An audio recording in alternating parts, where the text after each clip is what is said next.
Great. Welcome back, everybody. So today I just came across an article, and it was really helpful, and I wanted to share uh, these thoughts with you. So this is about how to take care of yourself first. Uh, of course, this is based on the 5 Stoic self-discipline rules for a resilient life. So the core idea here is that you cannot pour from an empty cup. You must take care of yourself first, and this is not narcissism. Uh, it is the deliberate process of building physical, mental, and your emotional capacity so that you can be able to face the life from a position of strength rather than exhaustion. That's why I've started by saying you cannot pour from an empty cup. So we can try to see this from the many influential figures who have mastered their craft before they led others. If you take a look at Elon Musk, he first became an engineer before now leading a team of engineers in building Tesla, SpaceX, Neuralink. Look at Henry Ford, uh, started as an apprentice uh, before now transforming manufacturing industry. If you look even a person like Marissa Mayer, who spent years developing deep technical expertise at Google. So she was an employee at Google before now becoming a CEO. So what do we learn from this? Is self-mastery precedes leadership. So the point number one, of course, we said we look at 5 Stoic self-discipline rules for a resilient life. So point number one, guard your morning routine. The first hour of the day sets the tone for everything that follows. What do I mean by this? So when you wake up, most people that precious time when they wake up, they get invaded by either they take a phone, head to social media, TikTok, Instagram, Twitter, and start scrolling, or maybe emails, uh, looking through the emails. Yeah. So protect this time intention. Focus on activities that build you. So what can you and how can you build yourself, and what are those activities? So you can learn meditation, you can do some exercise, you can do some journaling, or you can take 5 minutes on reflection. So examine your thoughts, yeah, in preparation for the day. So this will establish your mental state before the world begin making demand on it. Hope that's clear. Morning routine guarded. Point number two, I would say it's now you practice physical discomfort regularly. This is challenging. As Bruce Lee once said, do not pray for an easy life, pray for the strength to endure a difficult one.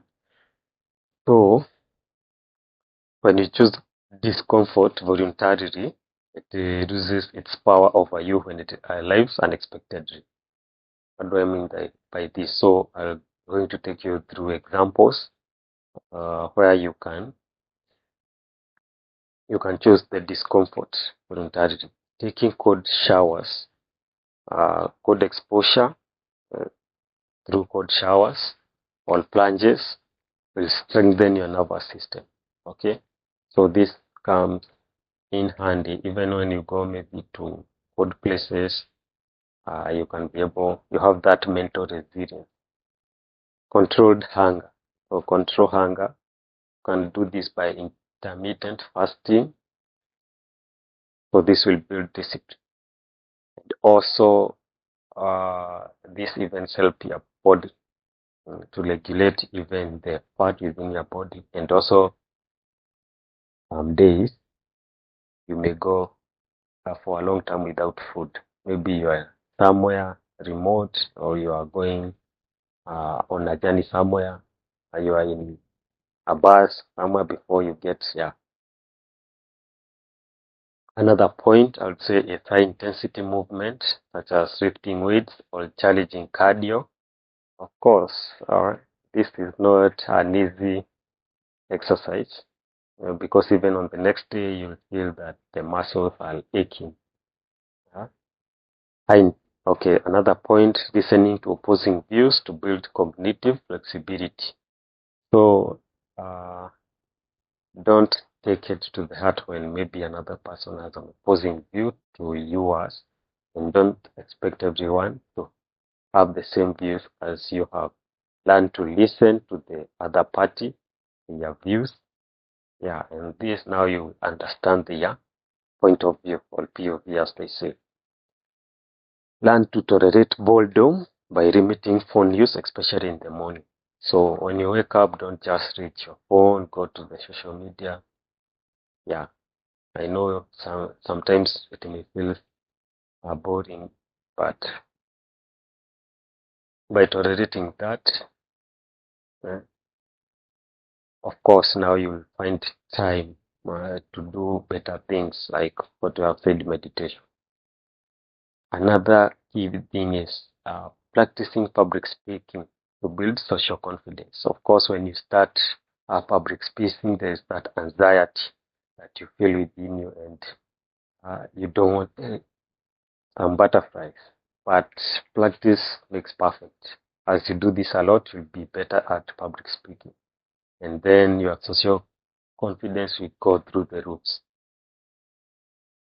Now, what do we learn from those points? Is discomfort become training, and this is not punishment. We go to point number 3. Conduct evening self-examination. I tend to bring this point of audits. If you go to every company, most of them have internal audits where they review themselves, and external audits where external auditors come to review the company. Yet you yourself, you don't audit yourself. So each evening, ask yourself, what did I do today that aligned with my principles? Where did I fall short? This is not self-criticism, it's self-audit. Without a reflection, you repeat the same mistake indefinitely. With reflection, you create a feedback loop for continuous growth and intentional living. So learn to audit your life. Okay, this you'll identify where you are falling short and improve on that, and you'll be able to identify your strengths and weaknesses, and now those weaknesses you can come up with a strategy to improve on them. I hope that makes sense. So another point, the fourth one, is focus ruthlessly on what you control. So in this point, I would say life can have two categories in the context of this point. What you control, these are your thoughts, choices, and responses. How do you respond to others? The other category would say it's what you do not control. So the other people's opinion, outcomes to maybe some activities you did, or external events like earthquakes, weather. You don't have control over that.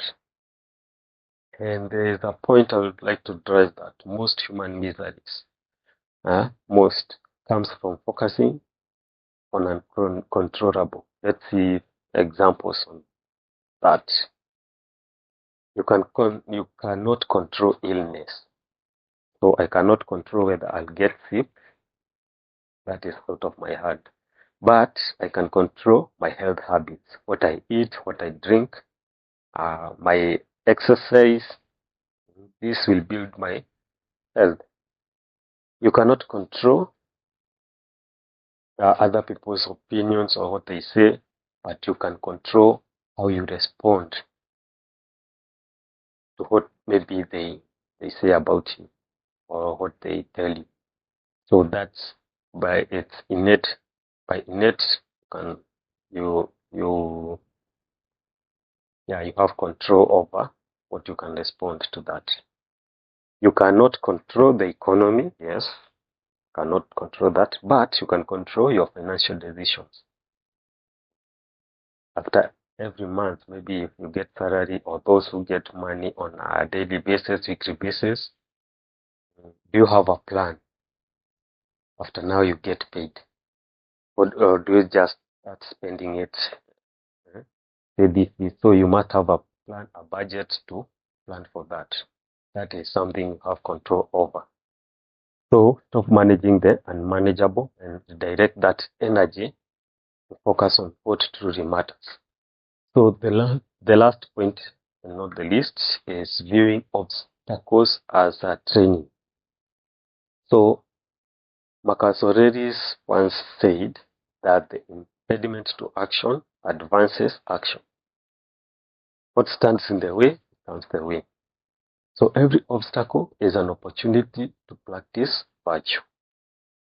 The challenges that you may face, there is something to learn from that. So every setback trains resilience. So you get this setback today, maybe you are doing some jogging in the morning. Today you went for 1 kilometer. The next week you may go for 1.5. So you are building that resilience. Every frustration builds patience. So challenges are inevitable. The disciplined mind uses to extract lessons rather than avoid difficulty. So no matter what you do, some difficulties, some challenges will come your way. Now, from those challenges, try to examine them and say, what can I learn from this challenge? And how can I do better next time if I face the same challenge? Okay. So my final thoughts is taking care of yourself first. It's not selfish or narcissist, because a depleted person has nothing. A depleted person, a depleted person has nothing meaningful to offer to others. I think that's why some people say, if your marriage is not successful, what are you teaching me about marriage? Maybe you have failed. Maybe you can learn a thing or two from their mistakes. Okay. If maybe someone is an entrepreneur, you keep starting some businesses, they fail. Hmm. Hmm. You will not follow their strategy. What you can do is learn from maybe their mistakes. So by guarding your mornings, training through discomfort, reflecting daily, focusing on what you control, and framing obstacles as good opportunities, you lay the foundation for a resilient life. These practices requires no special. I don't require special equipment, expensive programs, or perfect conditions. Only the decision which you will make today, I know you will, to prioritize your mental, physical, and emotional development. See you next.